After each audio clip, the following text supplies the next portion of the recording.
Scientists say there's a place in our solar system outside of Earth that has the chemical makeup to potentially support life.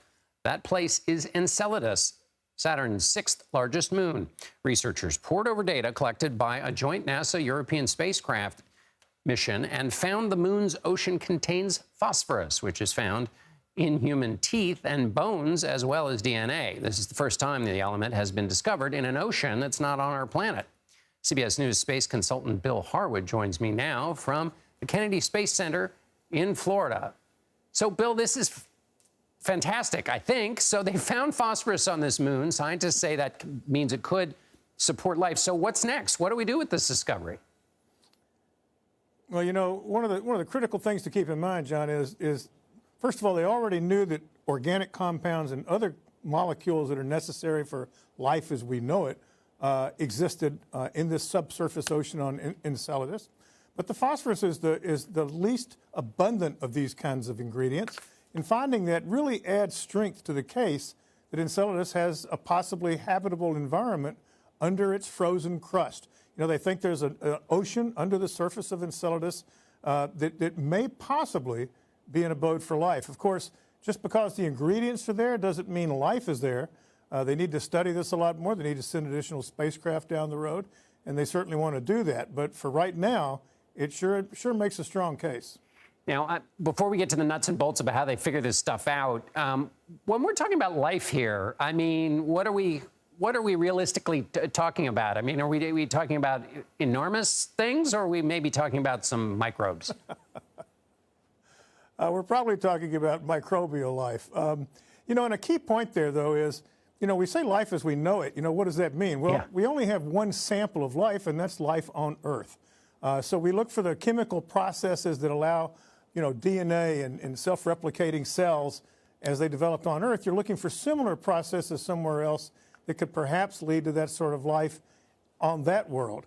Does that mean there couldn't be some other way to come up with life? And I suppose there could be, but we're only looking for we can only look for the stuff that we know something about, and that's life as we know it on Earth. And as we're looking for the stuff we know about, how do we go about looking for it? You mentioned that there's an ocean under the frozen ice. So how do we go about, you know, dipping the old pH strip? I mean, how does this happen? Yeah, you know, it's interesting. You know, the neat thing about Enceladus is they have these geysers on the south polar regions of the moon that are spewing out water vapor, you know, icy, salty ice particles from that subsurface ocean that are venting out through cracks in the crust. And they've analyzed those. The Cassini spacecraft you referenced at the top flew through those plumes. You know, a cosmic dust collector on that spacecraft actually collected some of these grains that they could study, and that's how they detected the presence of phosphorus. So they know there's water under the surface. The question is, how do you find out more about that, barring drilling down into that ice and seeing what's there? I mean, ideally, that's what you'd like to do, but doing that at the distance of Saturn with a robotic spacecraft is a tall order, and I don't think that's going to happen anytime soon. And I understand that NASA has plans. Unfortunately. Right, exactly. I want this tomorrow. And NASA has plans, though, to explore another moon in our solar system that may also have this mix or a similar mix. Tell us about that mission. Yeah, that's called the Europa Clipper. That's a multi-billion-dollar mission NASA plans to launch in the next couple of years. It's not only going to explore Europa, which is a moon that they think is a prime candidate for a subsurface ocean with possibly habitable environment. It's also going to make repeated flybys of 3 other moons in the system, including Ganymede and Callisto, which are very large moons that have those same sorts of frozen crust.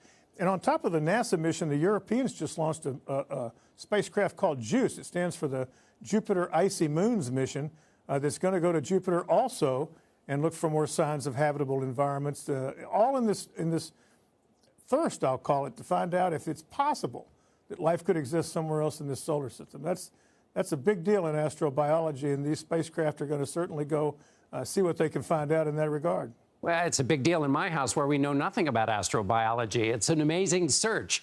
Bill, it's always a great pleasure to talk to you. It really is. Bill Harwood at the Kennedy Space Center.